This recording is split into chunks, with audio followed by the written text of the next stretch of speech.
All right. A very good afternoon to all of you. What's the news? Come on, quick. क्या है वो? किस में आया था ये? आज के? अच्छा, और?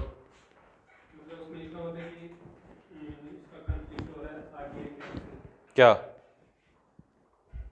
इसमें एक सेक्शन 1J मेंशन किया गया था, जो मतलब जो उसमें पब्लिक इंफॉर्मेशन ऑफिसर वो इंफॉर्मेशन डिस्क्लोज कर सकता है अगर उसको लगता है कि it is for the greater public. इसलिए आरटीआई जो मतलब ये प्रोटेक्शन दिला रहे हैं बोलते हैं इसको रिमूव कर दो इस एक्ट। अच्छा, इसमें एक और सेक्शन है टेल 1। क्या हो रहा है? सेक्शन है टेल 1, ये भी कंफ्लिक्ट कर रहे हैं इसके साथ। Good. Anybody else? Very good, thank you. और कोई? सर कल न्यूज़ आई थी। हाँ, क्या? एमपी का एग्रीकल्चर मॉडल। अच्छा, क्या था उसमें? सर उसमें जो बीमारू स्टेट्स हैं, हाँ जी, उसमें से जो है एमपी सही तरीके से कर रहा है अपने एग्रीकल्चर में, और पंजाब को भी वो पीछे छोड़ चुका है। उसने क्या चीज़ें की हुई है, इसने डाइवर्सिफिकेशन की हुई है, पल्सेस पे फोकस किया हुआ है। आप सुन रहे हो सारे? हाँ, बताओ। एमपी ने पल्सेस पे फोकस किया हुआ है, गार्लिक पे फोकस किया हुआ है, बाकी सब चीज मतलब उन्होंने वीट और राइस को नहीं चुना, उन्होंने बाकी सब चीजों को चुना है। एग्जैक्टली द पॉइंट क्या है, इसने एक ही वर्ड में सारी गेम खत्म कर दी, डाइवर्सिफिकेशन। जो हमारे फार्म लॉज थे जो वापस कर दिए गए, वो भी किसकी बात करते थे? वाई हमें क्यों चाहिए ये डाइवर्सिफिकेशन? Water scarcity. अभी हम किसको प्रमोट कर रहे हैं? मिलेट्स को, है ना। डाइवर्सिफिकेशन में सारी चीज निपट गई। अब वहां पे आप कुछ भी डालते रहो, दालें डालते हो, चना डालते रहो, तूर डालते रहो, क्या फर्क पड़ता है? क्लियर है? Anybody else? Very good, thank you. You people are like seriously participating in the game. Anybody else?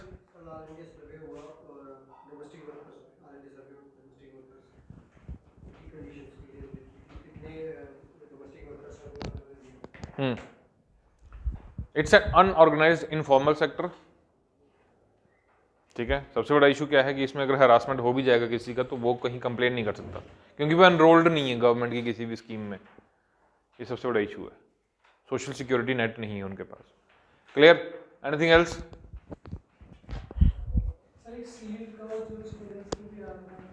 हाँ, सील्ड कवर जूरिस्प्रूडेंस, और हिंदू का था कल, क्या था उसमें? सर ये था कि जो गवर्नमेंट है वो अपने आर्गुमेंट्स ओपेक मैनर में रख सकती है, और जो कोई पिटिशनर होगा वो एक्सेस भी नहीं कर पाएगा उसके कंटेंट्स को। मतलब सर जो भी अपने ये आर्गुमेंट्स रखेगी ना गवर्नमेंट सर, वो कोई और without permission of chief justice access नहीं कर पाएगा। हाँ, बिल्कुल सही। तो इसका क्या इम्पैक्ट है इंडिया में? ये है सर कि फेयर ट्रायल नहीं हो पाएगा, अगर पिटिशनर को भी वो एक्सेस चाहिए होगा सर उन कंटेंट्स का, तो वो फेयर ट्रायल नहीं हो पाएगा, आर्बिट्रेरी है सर अपने लिए सर ये, और ट्रांसपेरेंसी और अकाउंटेबिलिटी के अगेंस्ट है सर। सबसे बड़ा पॉइंट आपको क्या रखना है यहाँ पे कि India is a democratic nation.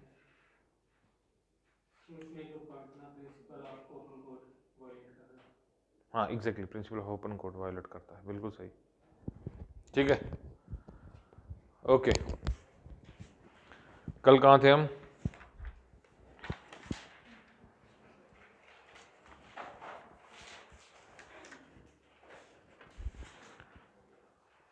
हैं? क्या वो कर लिया था ना रफाल वाला? ठीक है, तो अभी लिखेंगे, क्या लिखेंगे? ये biological weapon convention, biological weapon convention.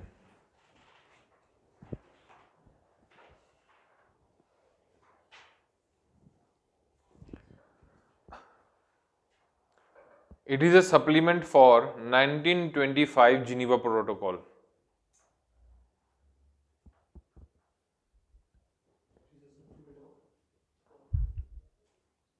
Of 1925 Geneva Protocol.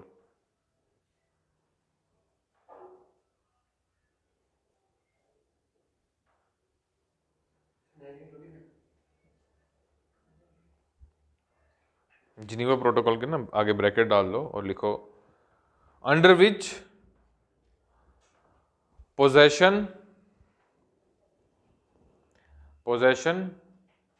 और development of biological weapons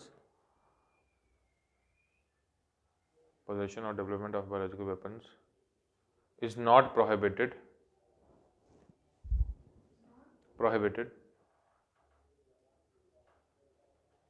but their use is prohibited.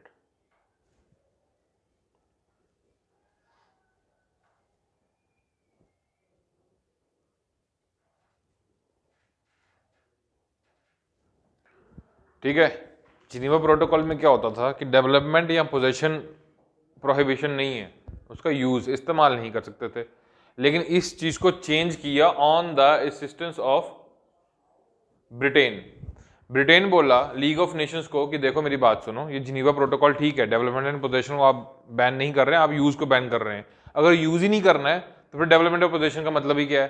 तो इससे बेहतर है कि आप पोजेशन भी, डेवलपमेंट भी और स्टॉक पाइलिंग और यूज, इन सभी चीजों को क्या कर दो, बैन कर दो, प्रोहिबिट कर दो। जब वो हो गया लीग ऑफ नेशन के सामने, उसको क्या बोला गया? Biological weapons convention. आप समझ आ गया?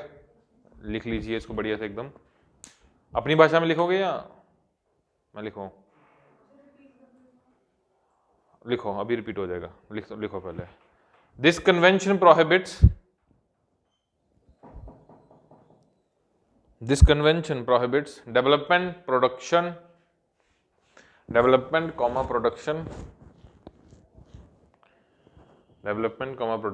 and stockpiling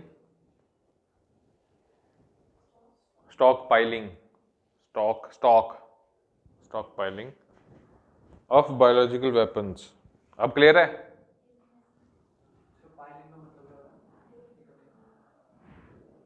ये वो वाला पाइल नहीं है, ये दूसरा वाला है, वो दुखदायक होता है, ये थोड़ा सा अलग तरह का होता है।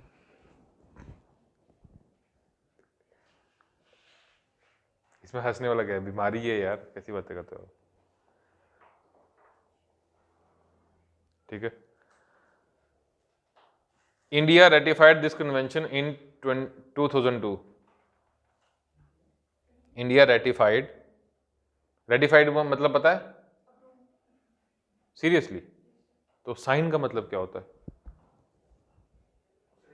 आईआर की क्लास हुई ना अभी आपकी, तो फिर बताओ मेरे को, साइन करना और रेटिफाई करने में क्या फर्क होता है?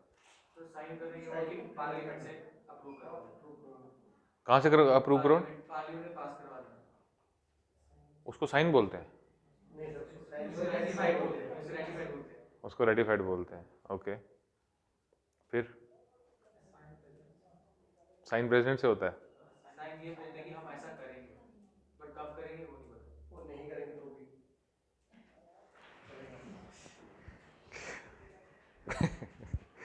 लिखो लिखो। India ratified it in 2002।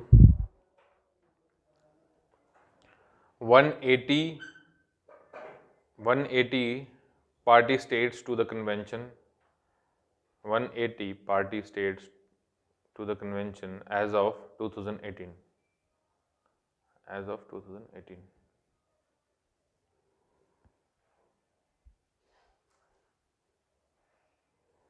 all next point, all microbial and other biological agents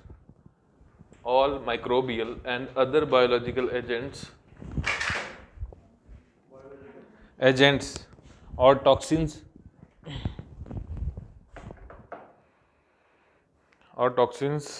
and their means of transmission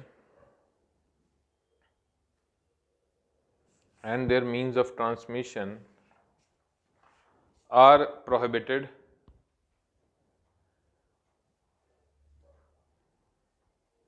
except for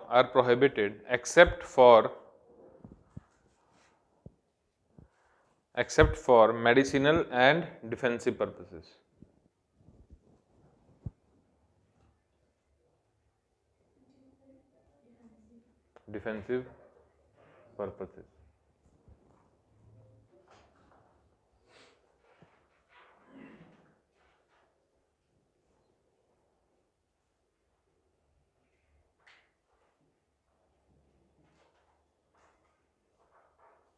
next लिखिए chemical weapons convention.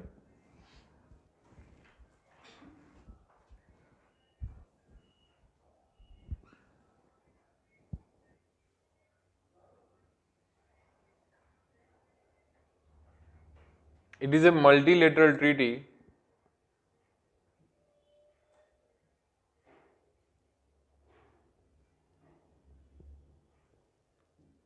to ban chemical weapons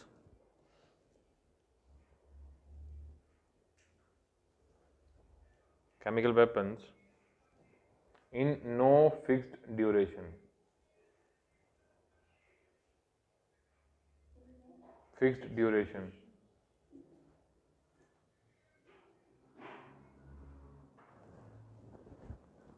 As of 2018,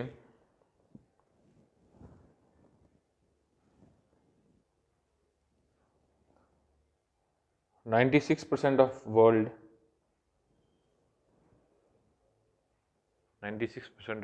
have destroyed their chemical weapons. 96% of the world have destroyed their chemical weapons.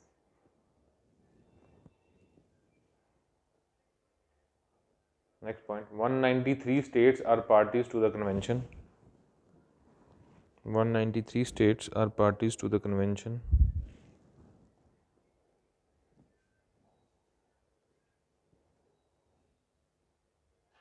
India signed it in 1992.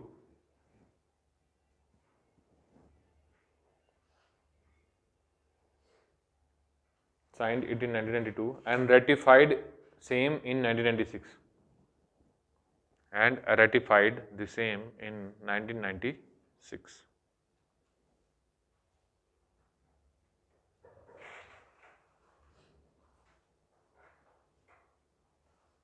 ठीक है, next point, one organization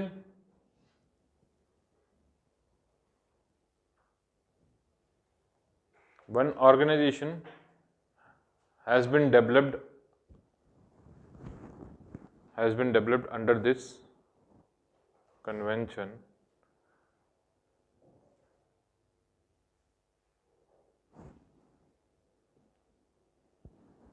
OPCW,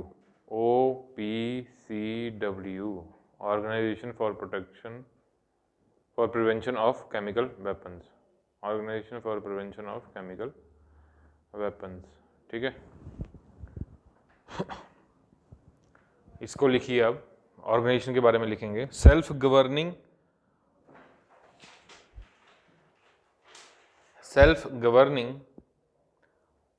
autonomous international organization, self-governing autonomous international organization, and has a working association with UN.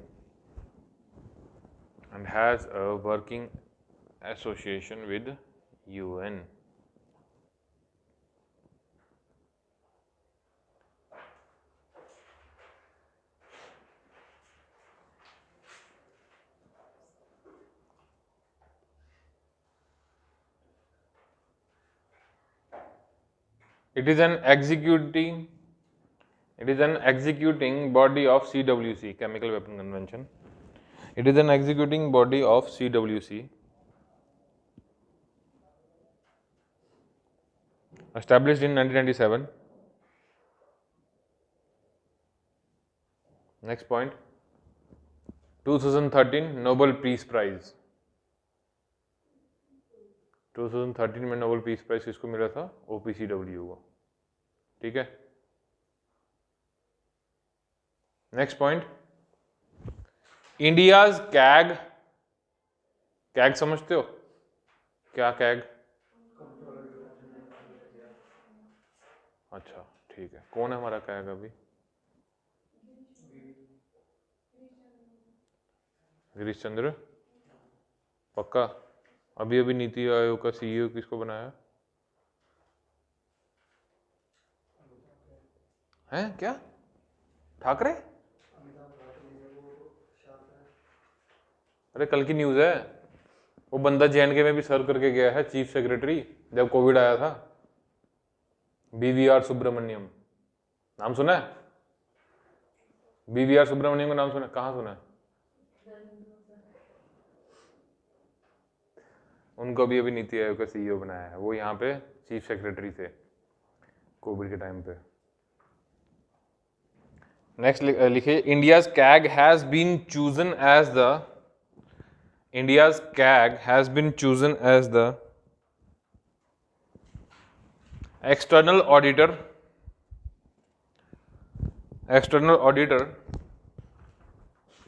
by OPCW for 3 years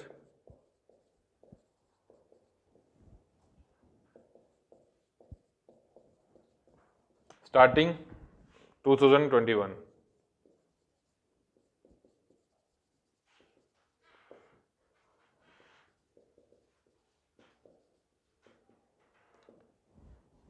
next इसी में लिखिए, India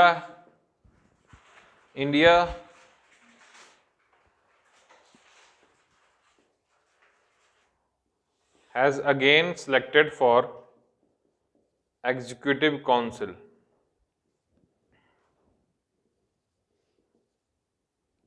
India has again selected for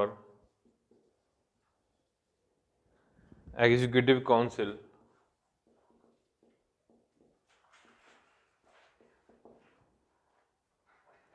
of OPCW for 2 years on a rotation basis.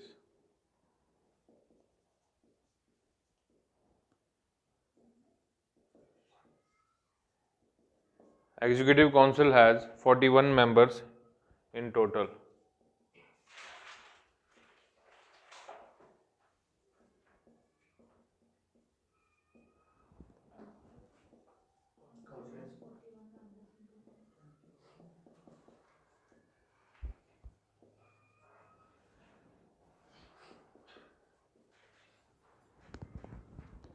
अब next heading डालेंगे आप, new defence acquisition policy 2020। Defence acquisition policy 2020।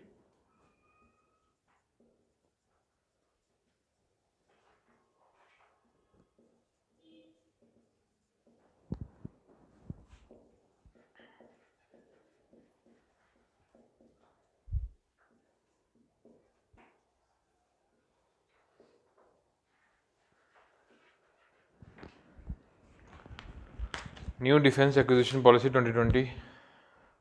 It is a policy about procurement of defense equipment. It is a policy about procurement of defense equipments from capital budget. Equipments from capital budget. फिर उसके बाद ये table बना लो जो सामने दिख रहा है।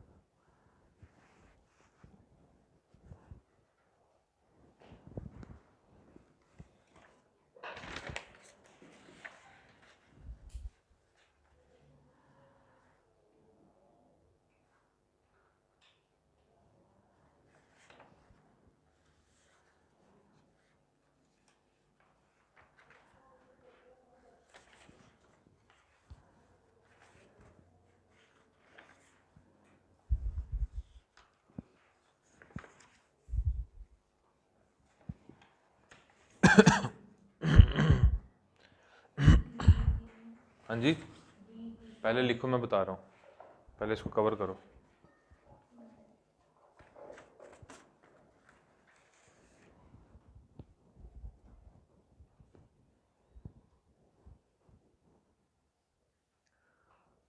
दिख रहा है सबको?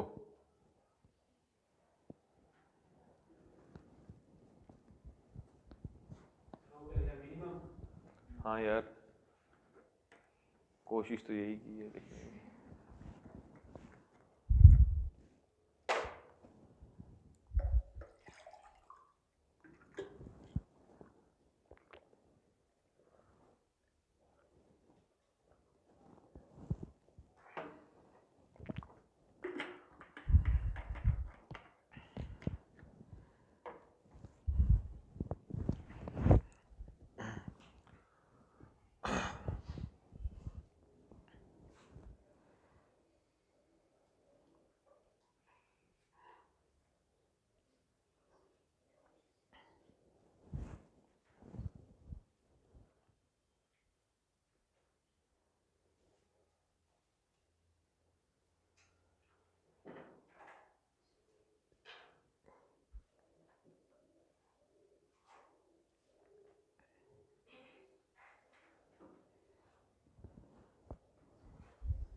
हाँ जी, ये मिनिमम 30% ऑफ इंडियन वेंडर्स, देख लिया? जल्दी करो, कॉपी करने में इतना टाइम लगा रहे हो तो मेंस कैसे लिखोगे?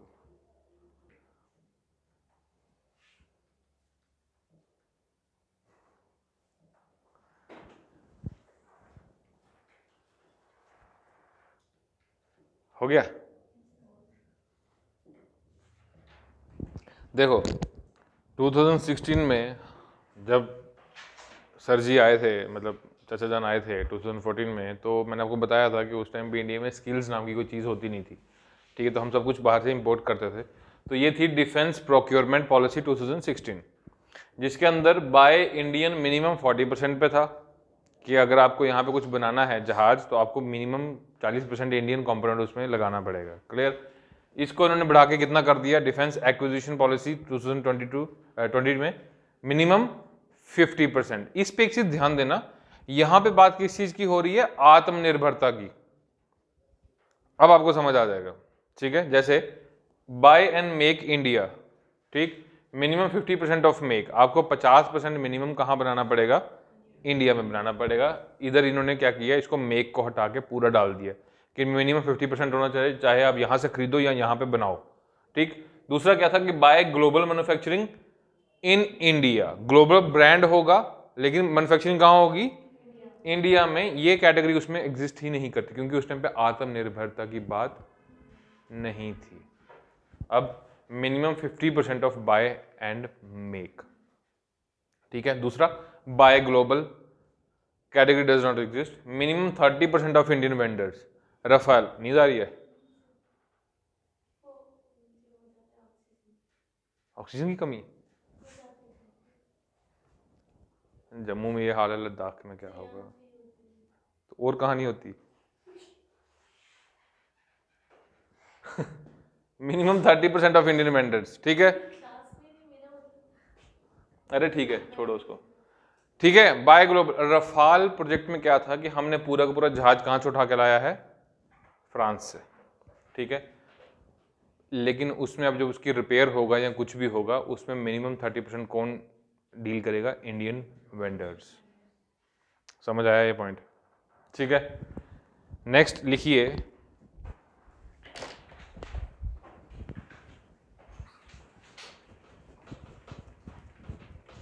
नेक्स्ट आपके लिए एक असाइनमेंट है, project 75 and project 75I Indian navy का, ये बनाकर लाना कल। Project 75 and 75I Indian navy के प्रोजेक्ट्स हैं ये, ठीक है। AIP और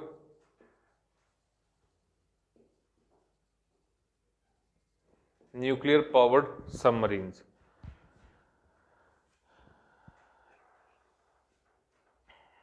ठीक है। न्यूक्लियर पावर में उसके इंजन को पावर कौन करता है, न्यूक्लियर एनर्जी, ठीक है। और ये कितने 28 से 35 दिन तक लगातार किसमें रह सकता है ये सबमरीन, पानी के अंदर, अंडर सी, ठीक है। अब ज्यादा देर तक अंदर रहेगा, इसको बार बार सरफेस में नहीं आना पड़ेगा, तो इसको डिटेक्ट करना मुश्किल है। ऐसी ही एक टेक्नोलॉजी, अब हम न्यूक्लियर टेक्नोलॉजी बहुत महंगी है, एनर्जी बहुत महंगी है, हमें पता है, इसलिए हमने एक और तरीका ढूंढा है कि जो हमारी पुरानी सबमरीन्स हैं उनमें एक नया सिस्टम डाला जाएगा। वो क्या होगा,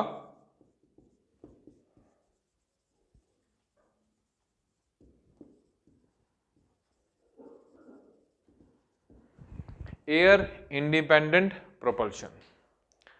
सबमरीन सरफेस पे क्यों आती है, एयर को कैप्चर करने के लिए, जैसे मछली आती है ना बाहर, सेम। लेकिन अब एयर इंडिपेंडेंट प्रोपल्शन सिस्टम है, उसको हवा की जरूरत ही नहीं पड़ेगी अपने आप को अपना इंजन बर्न करने के लिए। समझ आया?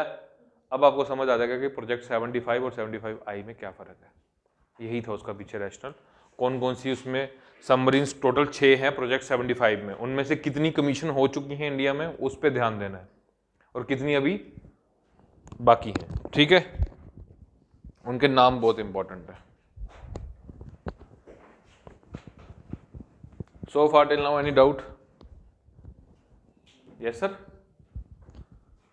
Please ask.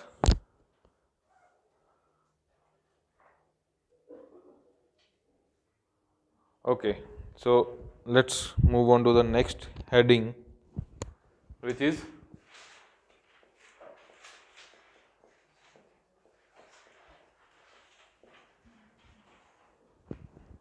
बायोटेक्नोलॉजी।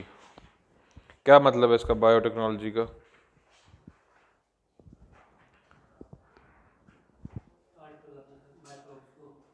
क्या करना? माइक्रोब्स को अल्टर करना, अल्टर करना, जीन्स को।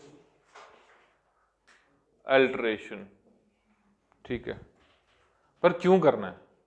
For the betterment of humanity. Humanity, ठीक है, उसमें क्या क्या एप्लीकेशन हैं इसकी? जैसे हाइब्रिड प्लांट्स हो गई, क्रॉप्स वगैरह, जीन अच्छा, मॉडिफिकेशन। एग्रीकल्चर आ गया। और डेयरी। डेयरी, डेयरी में क्या करेगा तू बायोटेक्नोलॉजी से? उसमें किया था ना वो, सर हाइब्रिड करेंगे ना, कार्ड के किए हो गया था मॉडिफाई। किसके? कार्ड, कर्ड, अच्छा, कर्ड, तूने डरा दिया मेरे को। कर्ड के बैक्टीरिया को मॉडिफाई किया तो क्या लस्सी बन गई? फिर ज्यादा हो गया ना उसकी। अच्छा, वो ज़्यादा हो गया। अच्छा ठीक है, डेयरी में आ गया। और हॉर्टिकल्चर, वो एग्रीकल्चर में आ जाएगा यार, उसमें कितना हो करेगा। हेल्थ में ये बहुत सबसे इम्पॉर्टेंट है, बायोटेक्नोलॉजी का इस्तेमाल किस में किया जा रहा है? हेल्थ में। ये क्यों इम्पोर्टेंट है? क्योंकि कोविड में आपने सुना होगा,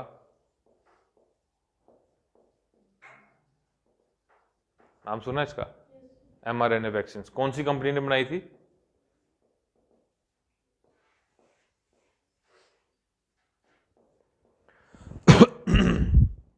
इस पे डायरेक्ट यूपीएससी ने क्वेश्चन पूछा था कि कैसे बायोटेक्नोलॉजी जो है वो इंडिया में पुअर पीपल की हेल्प कर सकती है। समझ आया? तो वो कैसे कर सकती है? नई वैक्सीन की टेक्नोलॉजी, मास प्रोडक्शन और इजी अवेलेबिलिटी। नहीं तो गरीब के पास फाइजर की वैक्सीन आना बहुत मुश्किल है, तो ये बायोटेक्नोलॉजी की ही मदद से ऐसा हो सकता है। और उससे भी बड़ी बात, हमने 1 साल के पीरियड के अंदर वैक्सीन डेवलप कर ली। पहले ऐसा नहीं होता था, हाँ, साल लग जाते थे, 8-10 साल तक वैक्सीन बन रही है। बट कैसे की? क्योंकि हमने एफिशिएंसी को मॉनिटर करने का हमारे पास जो सिस्टम था वो ज़्यादा एडवांस हो चुका था। समझ आया? तो ये एप्लीकेशंस आपको ब्रॉड बेस पे लेके जानी है, वो भी हम डिस्कस करेंगे। So it is basically alteration with the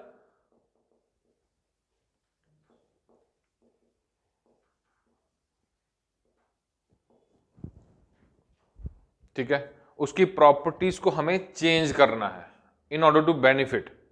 ठीक है, हमें उसको और बेनिफिशियल बनाना है हमारे लिए, या फिर या तो हम उसको चेंज कर सकते हैं या फिर उसको किसी तरीके से सप्रेस कर सकते हैं ताकि वो जो काम कर रहा है वो वाला काम नहीं करे। मतलब जैसे एक सिंपल सा example, cancer gene therapy. Cancer gene therapy अभी अभी पिछले साल इस पे सक्सेस हासिल की है, कैंसर का इलाज हुआ है जीन थेरेपी के थ्रू, वो डिस्कस करेंगे हम। ठीक है, समझ आया? या तो आप किसी चीज का काम होने से रोक दो या फिर उसको चेंज कर दो, यही दो काम है। ठीक है, तो इन सब चीजों को, इन सब प्रोसेसेस को क्या बोला जाता है? बायोटेक्नोलॉजी। क्लियर है? ठीक है,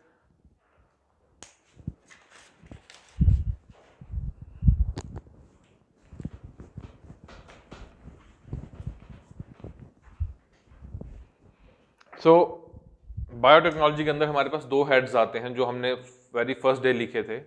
एक तो है बेसिक्स, दूसरा एडवांसमेंट्स इन बायोटेक्नोलॉजी। तुम क्या बोल रहे थे? क्या बोल रहे थे ये? ठीक है, तो हम सबसे पहले किसकी बात करेंगे? बेसिक्स की। तो कहां से शुरुआत होता है? सेल। क्या बोलते हैं सेल को?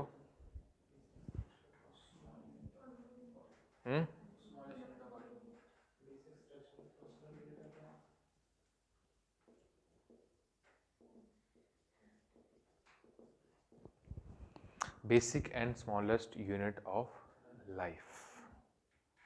ठीक है, सेल के अंदर बहुत सारे ऑर्गन्स होते हैं जिसको हम क्या बोलते हैं, सेल ऑर्गेनेलीज। इसमें से पहला क्या है,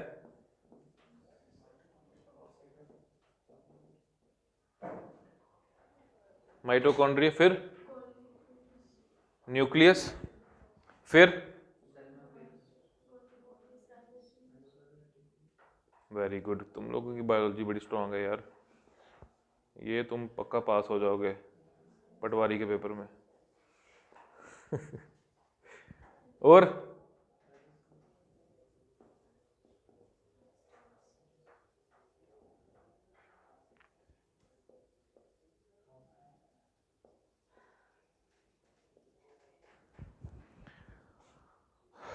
ठीक है, ये सब एक सेल के अंदर हमें देखने को मिलते हैं, जिनको हम सेल ऑर्गेनेलीज भी बोलते हैं। अब डायग्राम बनाने को मत बोलना, 6वीं क्लास से बना रहे हो। ठीक है, एक एक करके इन सबको हम डिस्कस करेंगे, एक एक लाइन लिखेंगे ताकि आप पेपर में ट्रैप ना हो जाएं। लिखिए बढ़िया से एकदम। फर्स्ट है सेल मेम्ब्रेन या प्लाज्मा मेम्ब्रेन के बारे में लिख लीजिए। सेल मेम्ब्रेन या प्लाज्मा मेम्ब्रेन लिखिए। First line, outer covering of cell, जल्दी से लिखना है, ठीक है। Outer covering of cell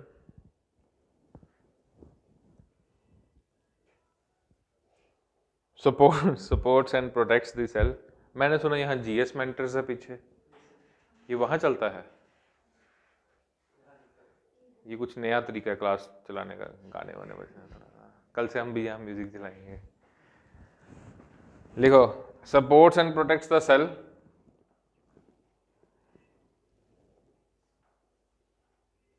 and also control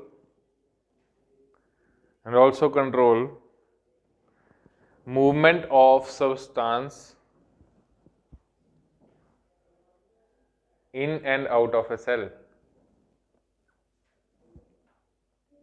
in and out of a cell, क्योंकि ये वॉल है ना, आउटर कवरिंग है ना, तो इसी में से अंदर बाहर जो भी सामान जाएगा इसी के थ्रू जाएगा। नेक्स्ट लिखिए माइटोकॉन्ड्रिया। माइटोकॉन्ड्रिया को एक और बात बोलते हैं हम, क्या बोलते हैं? वेरी गुड, बहुत अच्छे। क्या? वाई? हाँ जी, अच्छा, एडीपी मॉलिक्यूल्स प्रोड्यूस करता है, कैसे? Oxidation of during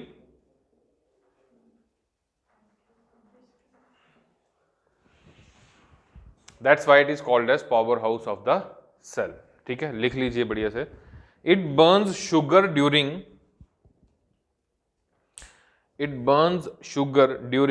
process of cellular respiration. It burns sugar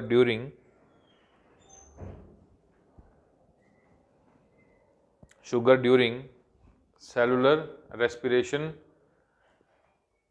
to produce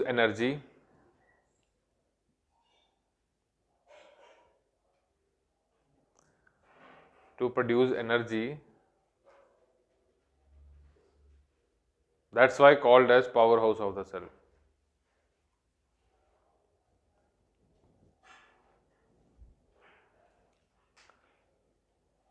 next point इसी में, found only in eukaryotic cells. मैं बताता हूं क्या होते हैं ये।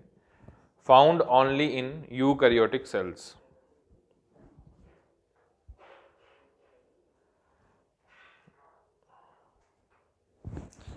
Next, nucleus.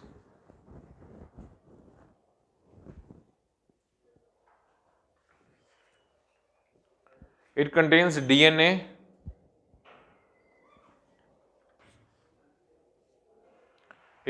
DNA, and sends signals for cell growth,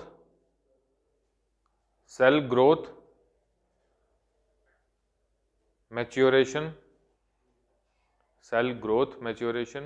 division and death. Next point, found only in eukaryotic cells. Death, found only in eukaryotic cells. ठीक है, नेक्स्ट लिखिए endoplasmic reticulum. Endoplasmic reticulum.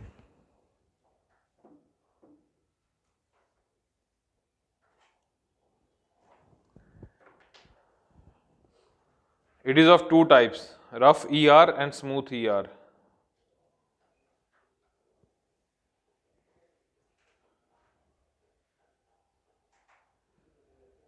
Rough ER is a site for protein synthesis.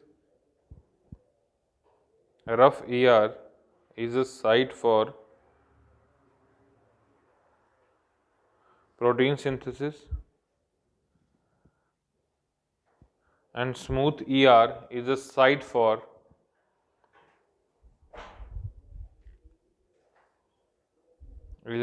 for manufacture of fats and lipids.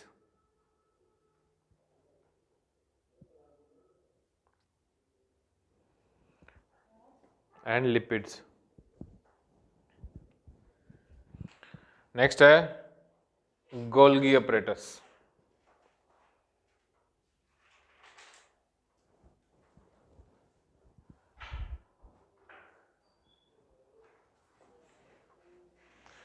It is called as cell's post office. It is called as cell's post office.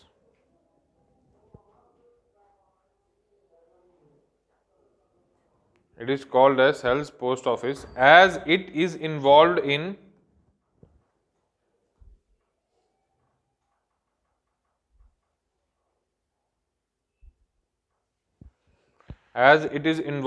transportation of material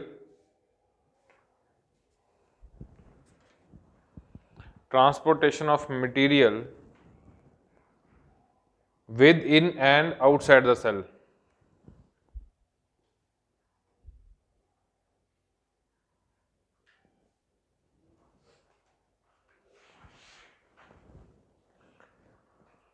Within and outside the cell. Also involved in lysosome formation. It is also involved in lysosome formation.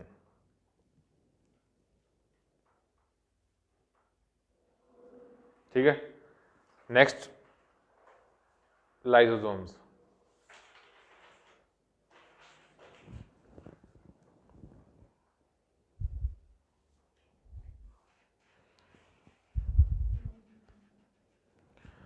It is a waste disposal system of cell. It is a waste disposal system of cell as it contains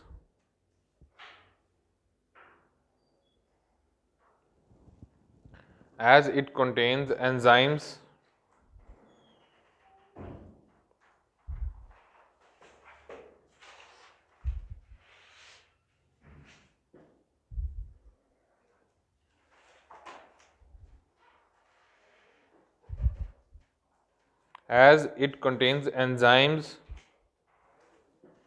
to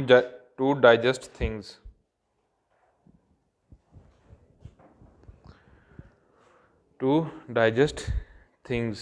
Next point इसी में, it also burst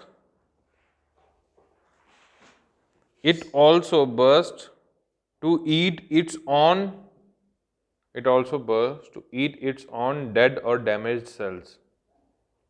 It also bursts to eat its own dead or damaged cell.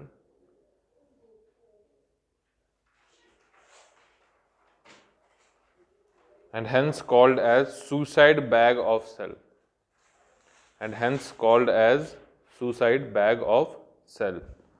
Suicide bag of cell को underline कर लेना. ठीक है, ये question आ चुका है यूपीएससी में. सुसाइड बैग्स किसको बोलते हैं सेल में. नेक्स्ट है cell wall.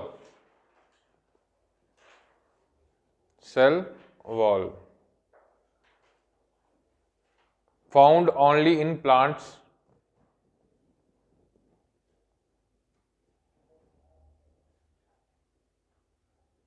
and protects plasma membrane and other cellular components, and protects plasma membrane and other cellular components.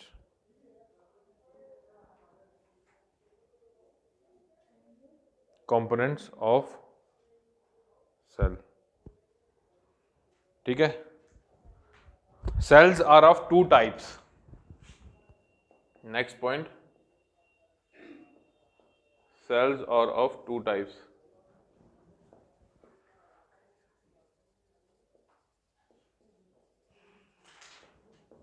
Eukaryotic and prokaryotic.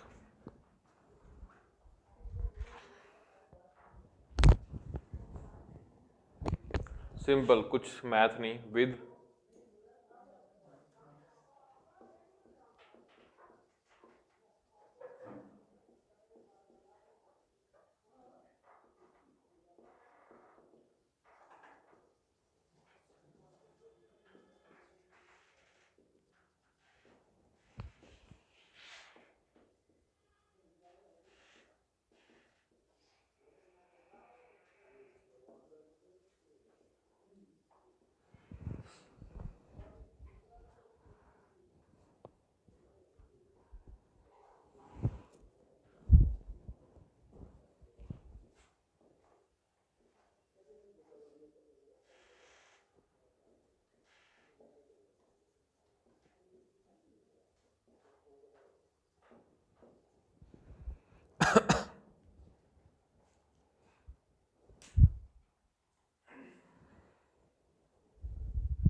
लिख रहा हूँ.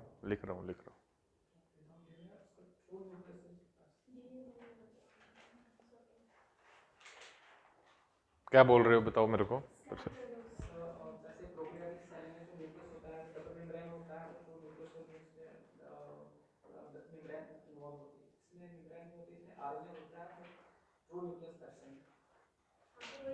वही तो है. आपका कोई बैकग्राउंड है क्या इसमें? बॉटनी शॉटनी मतलब जूलॉजी कुछ ऐसे? अरे नहीं, अरे मैं पूछ रहा हूँ वैसा कुछ है. एग्जैक्टली. UPSC journal studies. आप समझ रहे हो मेरी बात को? स्पेसिफिक नहीं होना है, हमें एक आइडिया लेना है, बेसिक्स कवर करने हैं. हाँ ठीक है. दैट्स आप जो कह रहे हैं वो बिल्कुल सही है, मैं समझ गया आपका पॉइंट. ठीक है, लेकिन वो सबको नहीं हम वो कर सकते. हमें एक ऊपर से आइडिया लेना है कि चल क्या रहा है यहाँ पे. ठीक है. नेक्स्ट लिखिए आप डीएनए.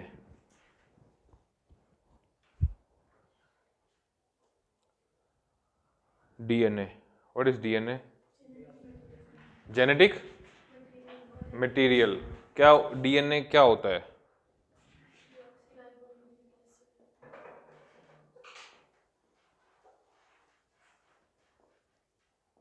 हमें ये चाहिए क्यों होता है डीएनए?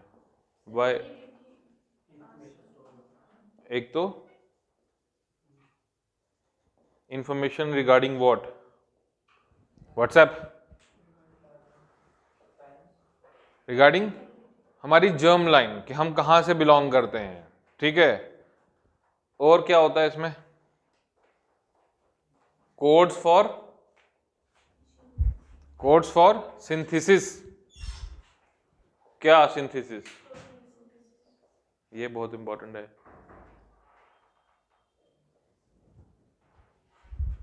ठीक है. ये एक ऐसा जेनेटिक मटेरियल है कि हमारी बॉडी किस तरह के प्रोटीन को सिंथेसाइज करेगी, ये उसके बारे में बात करता है. क्लियर है? ये एक तरह के मैसेजेस प्रोवाइड करता है हमारे सेल्स को कि आप ऐसा काम करिए. और ये कहाँ होता है? न्यूक्लियस के अंदर. और एक और जगह पे ये पाया जाता है. कहाँ पे? माइटोकॉन्ड्रिया. इसको mtDNA कहते हैं. ठीक है. आलू में?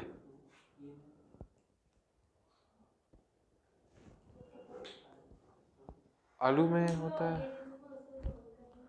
हम सेल की बात कर रहे हैं, तू आलू और सेल में कुछ हैं तारे जमीन पर। बिल्कुल सही कह रहे हैं आप, मुझे क्या पता, इसलिए मैं आलू ज़्यादा खाता हूँ, मेरे में डीएनए बहुत है, आलू का डीएनए मेरे में, मम्मा पापा के नहीं है, आलू का है। वो उस टाइम थोड़ा सा छुट्टी पे थे, मम्मा कहीं और थे पापा कहीं और थे, मैं आलू आलू से पैदा हो गया मैं,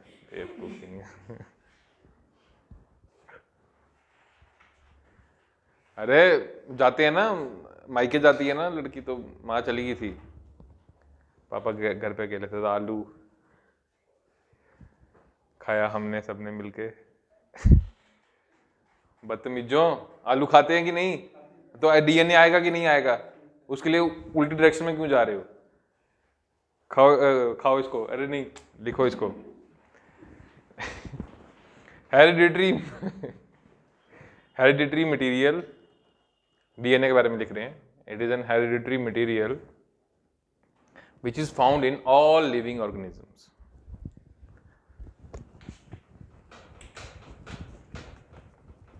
Which is found in all living organisms. It contains the genetic instructions. It contains the genetic instructions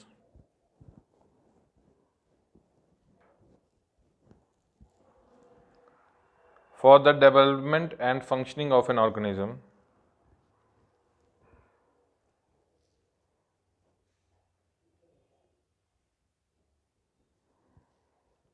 For the development and functioning of organism.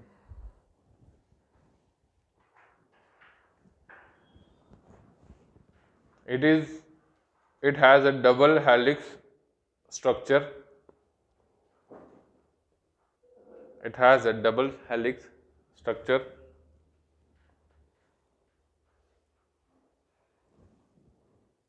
It is capable of self-duplication. It is capable of self-duplication during cell division.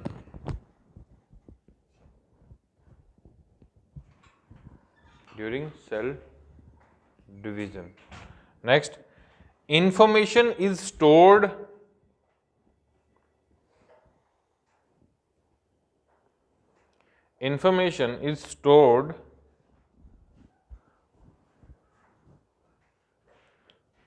in 4 nitrogenous bases. In 4 nitrogenous bases.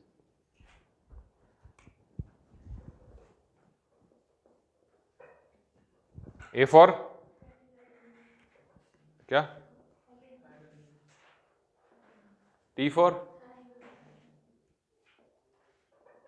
G for? And C for? क्या बात है, मतलब आपने biotechnology पढ़ी हुई है, फिर छोड़ देते हैं इसको। अरे उनसे पढ़ लो। स्पेस एंड, हम सीधे स्पेस पे चलते हैं, टाइम बच जाएगा हमारा, सच कह रहा हूँ, मैं जोक नहीं कर रहा हूँ। क्या करना है उनसे या मेरे से?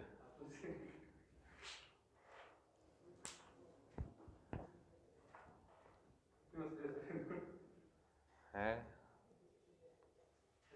अच्छी बात है, इसको पढ़ा देना, ठीक है।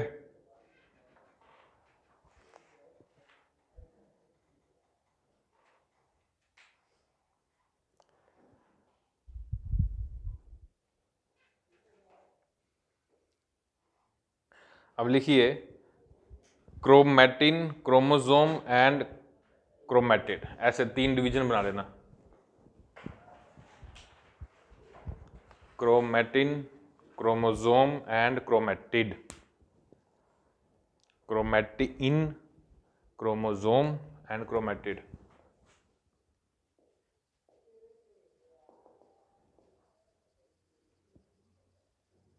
क्या होता है भाई?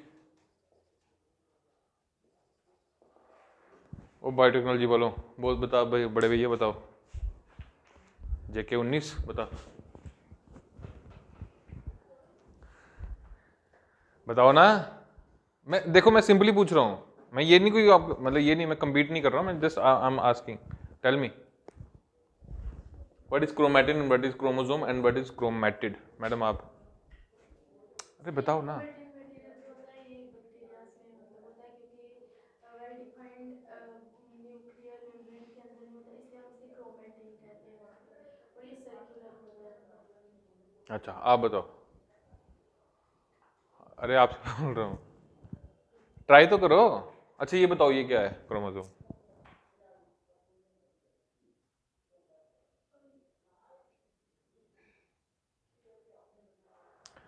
देखो, जो हमारा डीएनए होता है इसकी लेंथ कितनी होती है?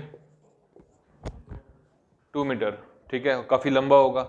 न्यूक्लियस बहुत छोटा होता है, अब उसके अंदर इसको फिट करना है, तो उसके लिए न्यूक्लियस का साइज क्या होता है? 6 to 9, ठीक है। अब उसके अंदर इसको फिट करना है, तो इसका एक थ्रेड लाइक स्ट्रक्चर बनाते हैं हम, ठीक है। मतलब अगर ये डीएनए ऐसे है तो इसको हम कंडेंस मतलब इस तरह से एक स्ट्रक्चर क्रिएट कर, कंडेंस नहीं होता है ये, ठीक है। उस स्ट्रक्चर को, ताकि वो न्यूक्लियस के अंदर फिट हो जाए, जब ये स्ट्रक्चर बन जाता है इसको क्या बोलते हैं? क्रोमैटिन, ठीक है। But it is not condense, ठीक है। जब ये स्ट्रक्चर और ज्यादा गाढ़ा हो जाएगा, कंडेंस हो जाएगा, तब इसको क्या बोलेंगे? क्रोमोसोम। पॉइंट समझ आया? ठीक है। जब ये कंडेंस हो जाएगा तो हम इसको क्या बोलेंगे? क्रोमोसोम। और जब ये क्या हो जाएगा? मल्टीप्लाई या फिर रेप्लिकेट, उसमें इसको क्या बोलते हैं? क्रोमैटिड। क्लियर? सिंपल? कोई दो राय? ठीक है, अब लिख लीजिए इसको बढ़िया से एकदम। DNA is 2 metre in length. अगर आपको ऐसे समझ आता तो ऐसे ही छोड़ देते हैं इसको, मैं फिगर बना दूंगा नीचे, उसमें आपको और क्लियर हो जाएगा, अभी बना रहा हूं मैं।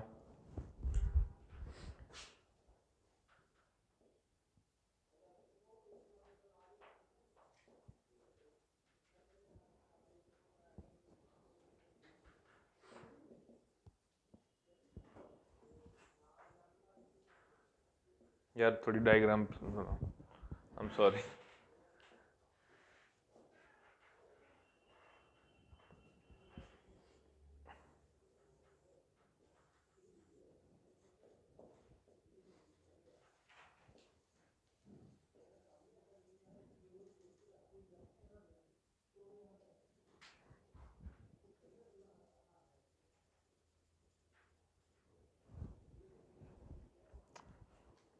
अब ठीक है, सेल का डिवीजन हो रहा है और ये टूट के 2 क्रोमैटिड्स बन गए सिस्टर, फिर आगे ये रेप्लिकेट होंगे, फिर आगे ये रेप्लिकेट होंगे, इस तरह से चलता रहता है, ठीक है।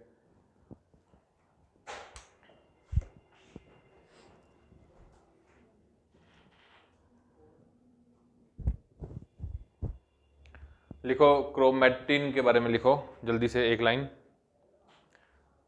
व्हेन डीएनए, क्रोमैटिन लिखेंगे, हाँ लिखिए।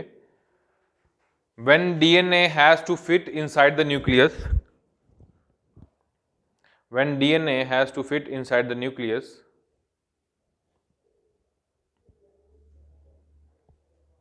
it employs a packing strategy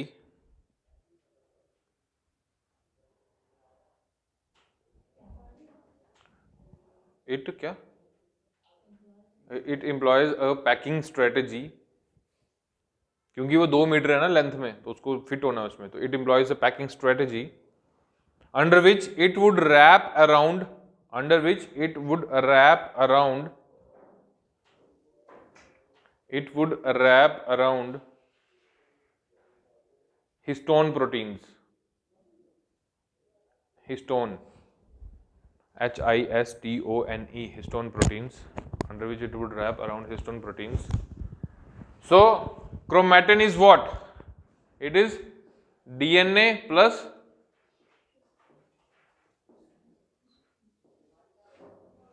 वो पतंग उड़ाने वाली डोर देखी है, उसको हमें अगर रैप करना हो या गोला बनाना हो, उसको बीच में एक अखबार का पीस डाला जाता है, उसके बाद उसको रैप किया जाता है, ठीक है। तो ये हिस्टोन क्या है? वो अखबार का पीस, और डीएनए क्या है, वो door.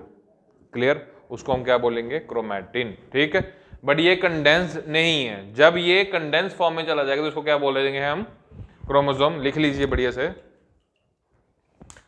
When cell undergoes cell division, when cell goes under division,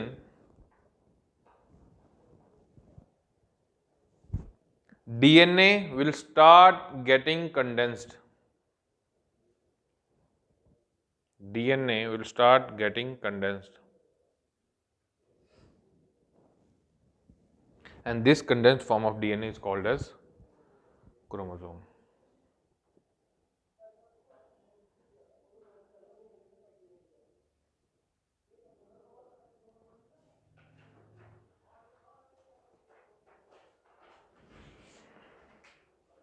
Next, chromatid.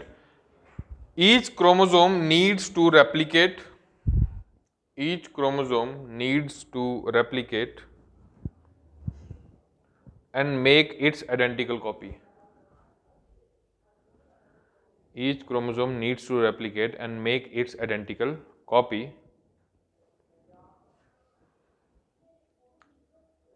Because newly divided cell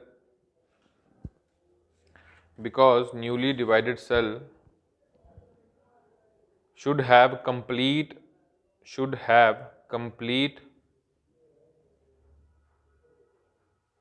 set of chromosomes,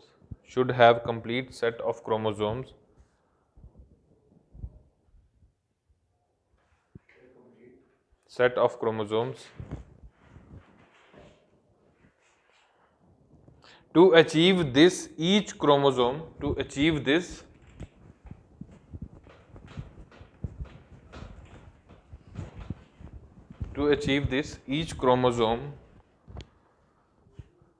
duplicates itself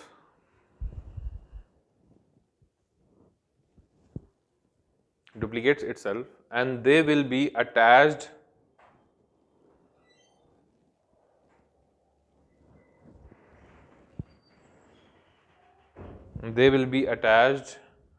at the point of centromere, CENTROMERE,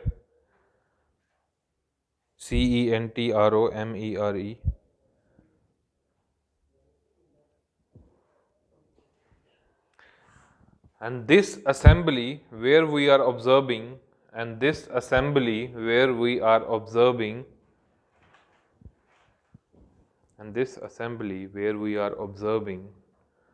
duplicated chromosome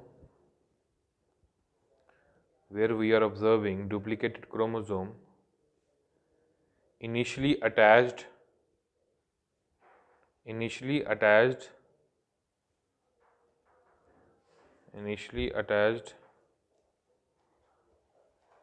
at the point of centromere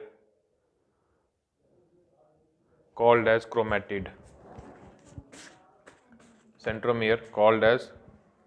chromatid. ठीक है?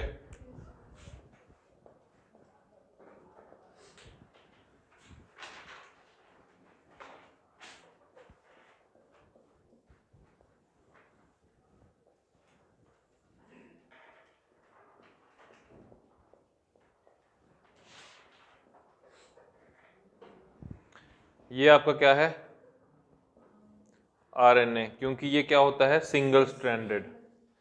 इसमें एक ही धागा होता है और इसमें दो धागे होते हैं।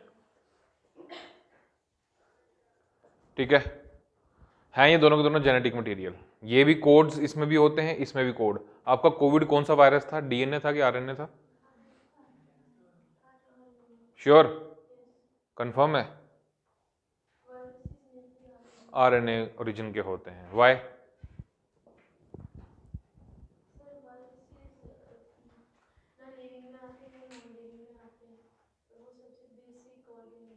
वायरसेस आर होस्ट बेसिकली ना, मतलब ये होस्ट की तलाश में होते हैं, इनको होस्ट चाहिए। अदरवाइज जैसे हमने पढ़ा कि जो कोविड है वो सरफेस पे सर्वाइव नहीं कर सकता है,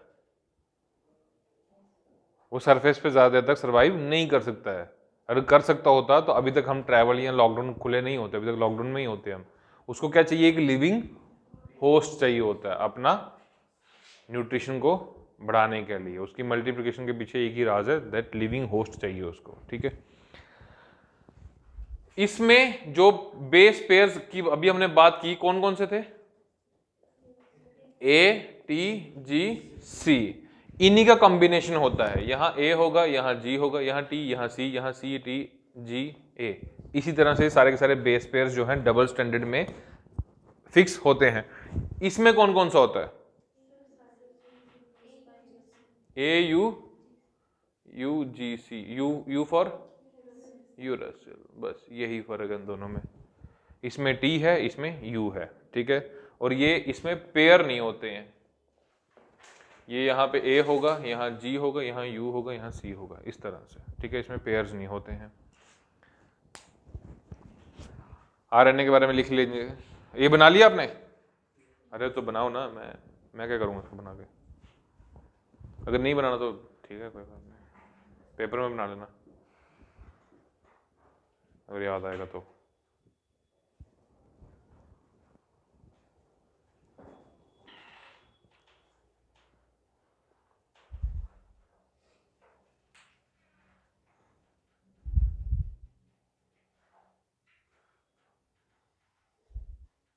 ठीक है, राइबोन्यूक्लिक एसिड लिख लीजिए। आरएनए के बारे में एक दो point. Ribonucleic acid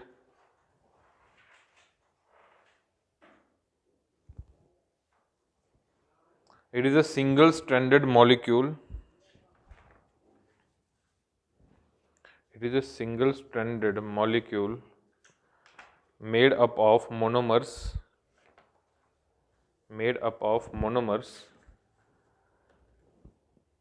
called nucleotides,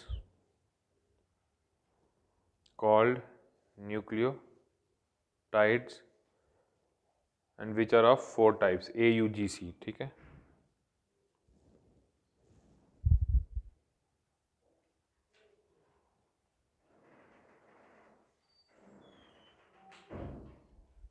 A, U, G, C। Next लिखिए, there are 3 types of RNA।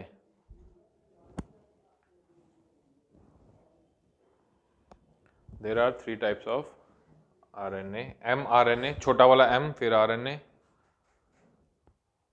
छोटा वाला R फिर RNA, और छोटा वाला T फिर RNA। mRNA, rRNA, tRNA, ठीक है। They all perform the function of protein synthesis inside the cell। They all perform the function of protein synthesis। They all perform the function of protein synthesis inside the cells। Inside the cells। mRNA, next point, क्या हुआ?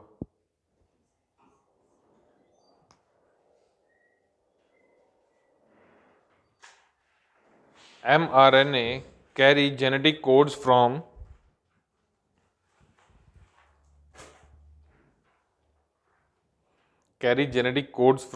DNA to ribosomes,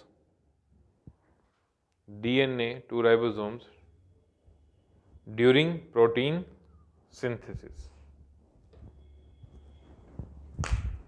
During protein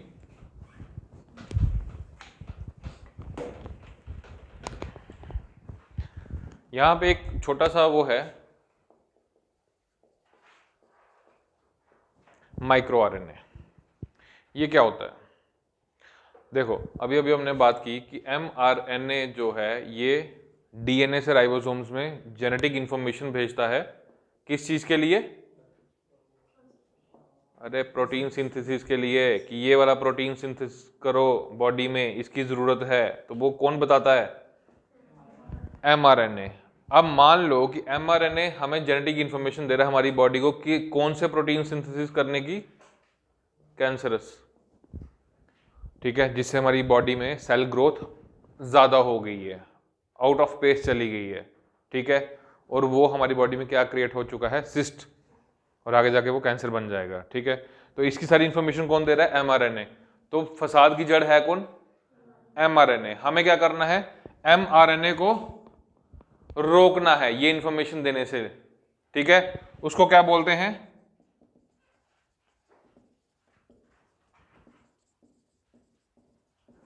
silencing of mRNA, कि तू जा, तू रह, हमें कोई problem नहीं, बस तू ये इंफॉर्मेशन नहीं देगा उस पर्टिकुलर प्रोटीन जो कि कैंसरस है, उसको बनाने के लिए तू इंफॉर्मेशन प्रोवाइड नहीं करेगा सेल को, ठीक है। इसको क्या बोलते हैं? Silencing of mRNA। ये करता कौन है silencing of mRNA? Micro RNA. अब समझ आ गया माइक्रो आरएनए क्या है? लिख लो जो अपनी भाषा में। आप में से किसी को उर्दू आता है? कौन है? Yes sir. 1 2 3 4 सीरियसली? हाँ वो मुझे पता चल गया, आपने यस सर बोला। आपको भी आता है? मुझे कोचिंग कौन दे सकता है? अरे सीरियसली बता रहा हूँ, पूछ रहा हूँ, पैसे दूंगा।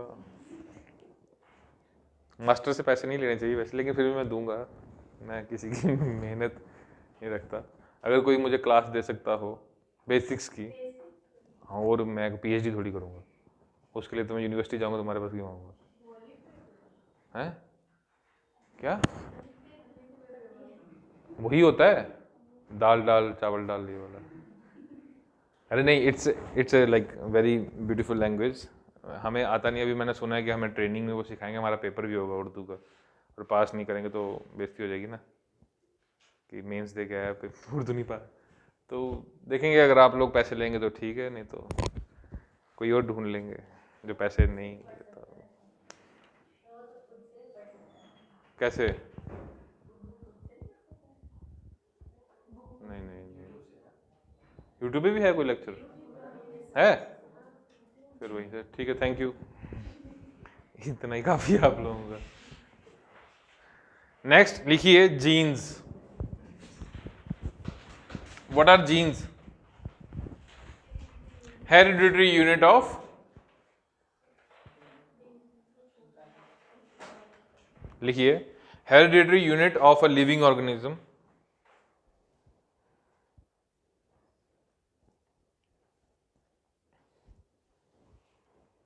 Hereditary unit of a living organism. Genes are made up of DNA.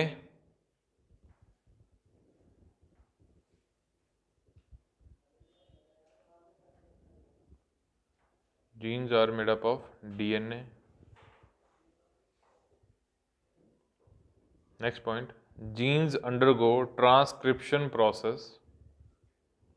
Genes undergo transcription process, bracket में लिख लेना इसको, ट्रांसक्रिप्शन प्रोसेस ब्रैकेट में, a process during which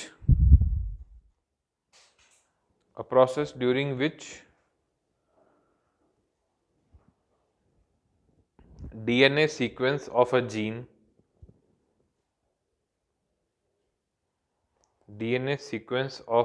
gene is copied to make an RNA molecule,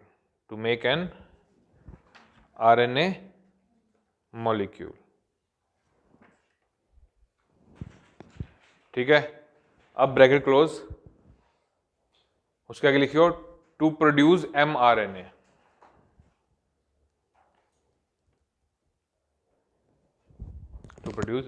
अब इस line को फिर से पढ़ो, क्या लिखा है? Genes undergo transcription process to produce mRNA। अब ट्रांसक्रिप्शन प्रोसेस क्या होती है कि डीएनए की सीक्वेंस, जो भी सीक्वेंस है डीएनए का, मतलब सीक्वेंस इन द सेंस ये जो कॉम्बिनेशन है ATGC वाला, ठीक है, इसका जो भी सीक्वेंस है उसको कॉपी करके वो क्या बना रहा है? RNA molecule. वो क्यों बना रहा है? क्योंकि mRNA ही आगे जाके क्या करता है? प्रोटीन की सिंथेसिस करता है, ठीक है। तो उसने जीन्स क्या बनाते हैं? टोटली mRNA बनाते हैं with the help of transcription process, जिसमें जीन सीक्वेंस की कॉपी बनाता है क्या? RNA molecule. Next point, every person has 2 copies of each gene.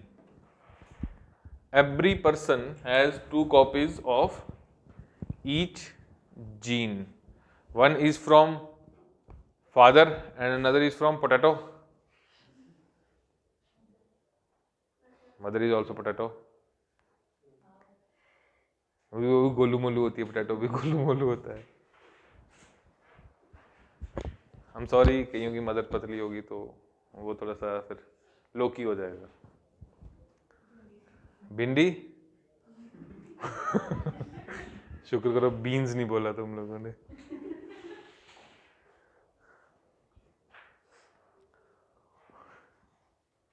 ठीक है, नेक्स्ट लिखो.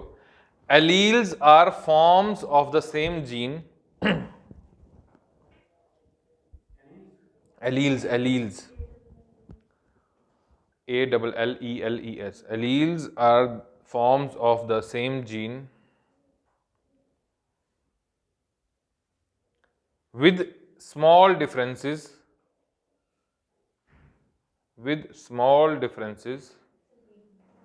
Alleles are forms of the same gene with small differences in their sequence of DNA bases.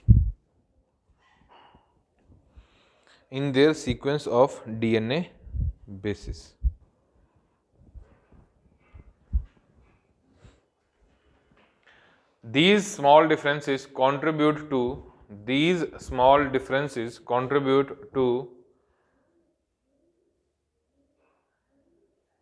each person's unique physical features.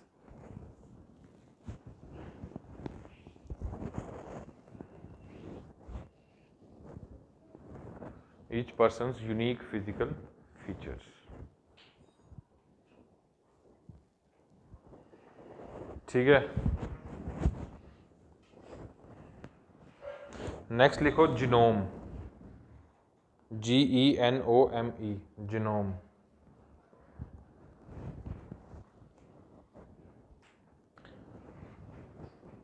It is organism's complete set of DNA.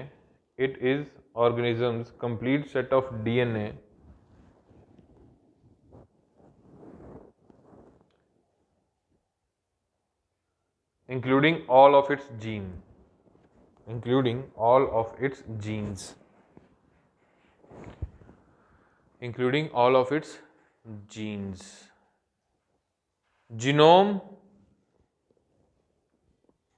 Genome of each individual is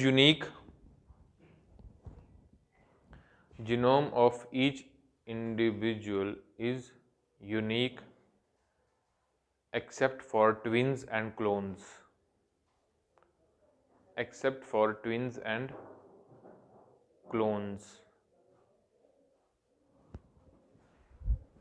ठीक है. Next, genome can also be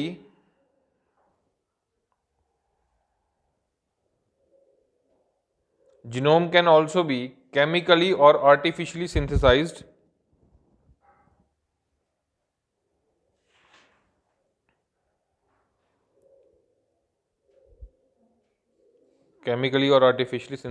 In laboratory.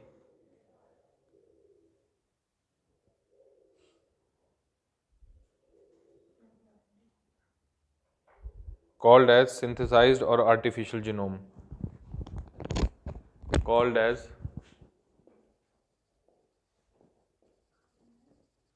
Artificially or synthesized genome.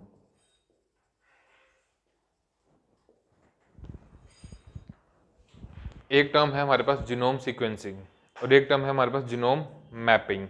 Genome sequencing में क्या करते हैं हम कि जितना भी डीएनए का सीक्वेंस है हमारा, मतलब सीक्वेंस का मतलब ये जो स्ट्रक्चर है ATGC वाला, इसको पूरे को हम कोड आउट कर लेते हैं कि ये कैसा स्ट्रक्चर है. ठीक है, तो जीनोम में हम क्या करते हैं, जीनोम सीक्वेंसिंग में डीएनए का कंप्लीट सीक्वेंस को हम डिकोड करते हैं. ठीक है. जीनोम मैपिंग में क्या करते हैं, map is used for to find out location. Simple. इसमें हम क्या करेंगे, उस डीएनए सीक्वेंस का क्या ढूंढेंगे, उस पे बेस पेयर्स का क्या करेंगे, लोकेशन ढूंढेंगे. ये कहां लोकेट कर रहे हैं, डिस्टेंस बेसिकली. ठीक है, ठीक है।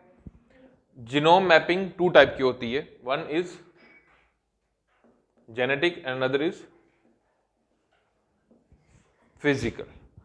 जेनेटिक मैपिंग में हम क्या देखते हैं कि ये जो जीनोम में छिपी हुई क्या हमारी जेनेटिक इंफॉर्मेशन है,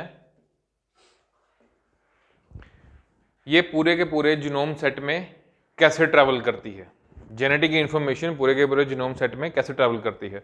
और यहां पे हम क्या देखते हैं, वही सेम जीनोम का फिजिकल डिस्टेंस कहां लाई करता है, बस यही फर्क है। मेरी बात समझ आ गई। इसमें हम होल डीएनए के सीक्वेंस को डिकोड करते हैं, इसमें हम डीएनए पे जो बेस पेयर्स है उसकी लोकेशन ढूंढते हैं, ठीक है। अब ये जीनोम मैपिंग भी 2 टाइप की है। एक में हम क्या चीज ढूंढते हैं, जेनेटिक इंफॉर्मेशन कैसे ट्रेवल कर रही है बिटवीन द स्ट्रैंड्स, ठीक है, बिटवीन द डीएनए मॉलिक्यूल्स। और दूसरा उनकी फिजिकल डिस्टेंस कितना है बीच में, वो हम मैप करते हैं। आप लिख लो अगर लिखना है तो, जेनेटिक मैपिंग और ये फिजिकल मैपिंग लिख लो आप। अगर अपनी भाषा में लिखना है तो लिख लिया, लिखवाने की जरूरत तो नहीं है ना। बहुत अच्छे बच्चे हो आप, मतलब सीरियसली। बाकी हम कल करेंगे इसको, कल बायोटेक हम कंप्लीट करेंगे with some recent developments in this advancements. मैंने आपसे एक इशू डिस्कस करना था कल, मैं भूल गया उसको।